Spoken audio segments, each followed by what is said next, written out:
Hey there, Smooth AD Robles here, and I just wanted to give you a little bit of insight into my thinking on a very controversial issue that's making the rounds these days, and talking about Jeff Durbin and his speech at the Fight Laugh Feast conference. Did you know that there was a Fight Laugh Feast conference this past weekend? I don't know if you knew or not, but if you didn't, I'm here to tell you that it was a fantastic time. And Jeff Durbin was one of the keynote speakers, and he had a sermon or a speech or something like that. I don't know if it was technically a sermon or not. I always have confusion about that. Is it a sermon if it's not on Sunday? Is it a sermon if it's not at church? I guess it could be. But anyway, that's really neither here nor there. But apparently at the end of the sermon, I actually missed this part. I was at the conference, although I wasn't Smooth AD of the conference. I was just my normal self, that kind of thing. And I missed this part at the time, and I kind of walked into the main area just as Jeff was done with his speech, and he got a standing ovation. And I thought, wow, I must have missed quite a sermon and all of that kind of thing. And then someone came up to me and said, "Hey, AD, he's stealing your bit.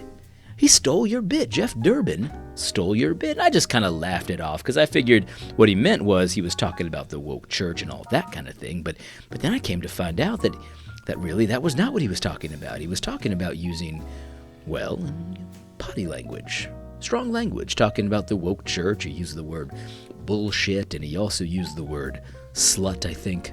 Woke sluts. Yeah, something like that. And, I didn't really know it in context at the time, but I've since watched it, and Jeff Durbin is a very good preacher. There's no question about it. He's got his head on straight. There's just no question about it. And I listened to it, and my thoughts on this are that listen. Sometimes strong language is necessary when you're confronting strong and serious error. There's no question about it, baby.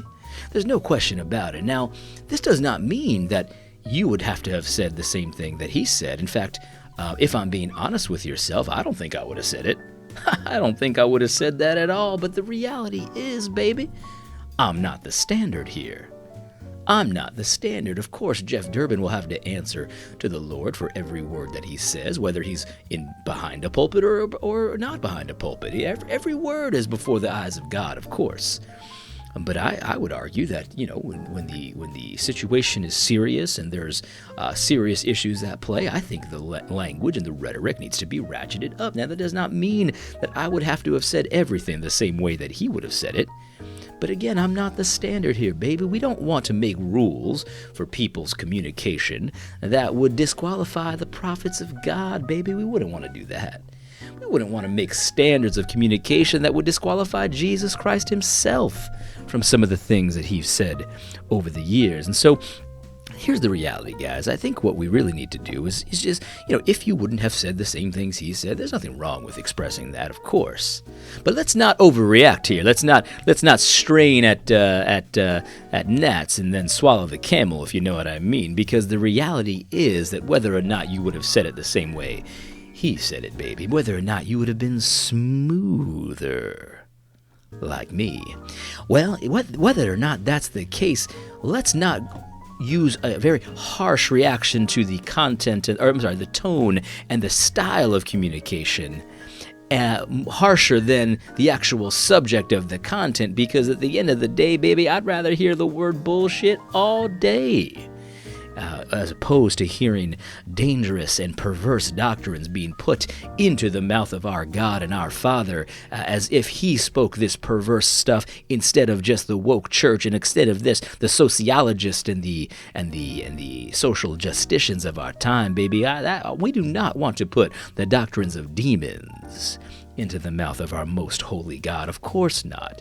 Of course not. And if somebody thinks that that's bullshit, well, that's fine.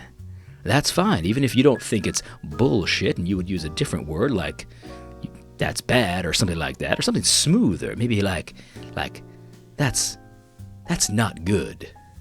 If that's how you feel like it's not good, then just say it, baby. You can say not good. We don't have to do all things the same way, baby. Some of us are gifted in such a way that we can be the tip of the spear, if you know what I mean. But the tip of the spear is not all that's required, baby. We've got to have the whole spear. Sometimes this tip of the spear gets all the credit, but at the end of the day, there's more aspects to the spear. Everyone has a different role for the kingdom of God. And I think Jeff Durbin is one of these guys. You know, it's like in World of Warcraft. You ever play that game? That game was very smooth, baby. That game was very smooth. There's different roles for different people. You've got people that are healers, you've got people that are fighters, and then you've got these tanks that draw a lot of attention to themselves, and so that when everyone's worried about the tank, the fighters can come in on the flank and do their dirty work, baby. And that's what I look at a guy like Jeff Durbin. He's like a tank. He's like a tank. He draws all your fire, and that way people that maybe wouldn't necessarily want to be the one that's receiving all of the criticism, all of the attention, can come in unnoticed and launch a sneak attack, baby, because I gotta say, there are some things going on, baby. There are some things going on. There's some people that I think that are primed in Big Eva that are launching surgical strikes at all the right moments, baby, about the woke church and how it's a different religion and stuff like that. You got to pay attention to some of this stuff. Because while Jeff Durbin is drawing all the enemy's fire, we've got people that are in professors. I saw there's a young man in Midwestern Baptist Theological Seminary who launched some surgical attacks. Now, I know this man is quite controversial amongst allies in this fight, but he has launched some surgical attacks against the woke church, and I, for one, applaud it. I, for one, want to draw attention to that, because here's the reality, baby. As a man like Jeff Durbin, as a man like your boy A.D. Robles, as a group like the Fight, Laugh, Feast Network is drawing a little bit more attention to ourselves, it gives people cover fire. People in their local churches, their local assemblies, to do the needful, baby, to do the right thing and to fight this fight. You don't have to worry about being canceled for saying that the woke church is stupid and bad and garbage when somebody else is over here saying it's bullshit. You see what I'm saying? Because you can't get canceled comparatively. You see, they'll try to cancel Jeff Durbin, but they won't be able to, baby. See, I get all fired up about this.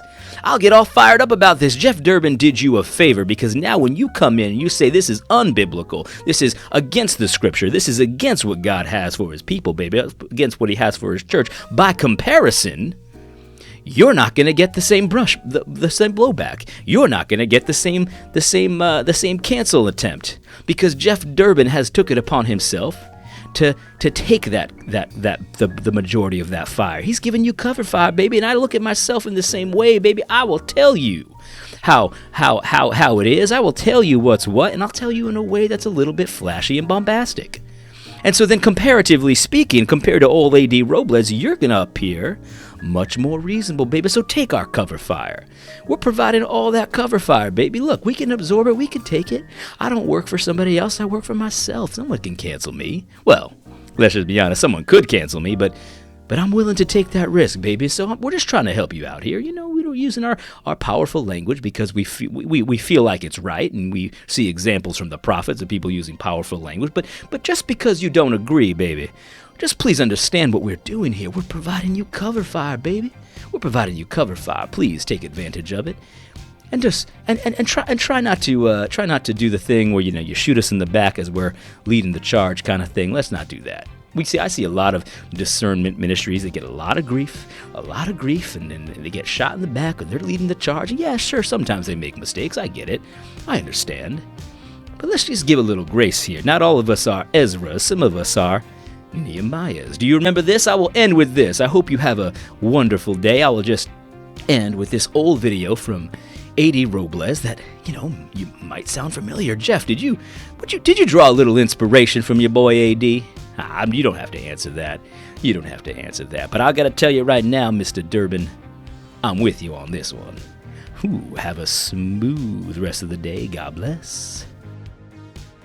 People out there, you say you're believers, but you believe there's many paths to God. You guys are so into your idolatries. You're like a whore on a street corner. You spread your legs for any dude with $5 that passes by. If anyone says they're a Christian, but then they twist the gospel into something that's not, God damn you. You even think about messing with God's children in any way, encouraging them to sin. Like a lot of you guys who want to make your little boys girls and your little girls boys, you might as well go throw yourself in the ocean, drown, and die. Those troublemakers that are bothering you, they might as well get it over with already and chop off their balls. By the way, trigger warning.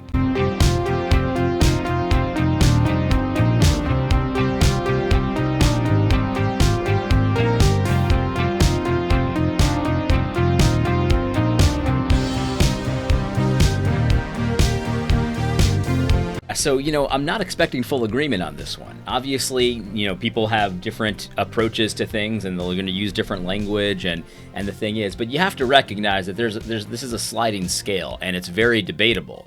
It's something that we can argue about and we can decide, well, okay, was that the right time for that? But there's obviously a place for strong language. I just read too much of the Bible to know that clearly there's a place for strong language. And again, not expecting total agreement on when and where those spots are. But let's not spend too much time arguing about it, because the reality is that there's objectively wrong things with the woke church. And okay, we might disagree on something that's highly debatable as far as when and where to employ strong language. But one thing we can definitely agree on is that we need to destroy this movement in the church, this woke church movement in the church, with everything we have. We need to run every play that we have available to us. And so let's just do it all, man. Let's just go. And if you've got a better way, show us the better way. Let's do it, man. God bless.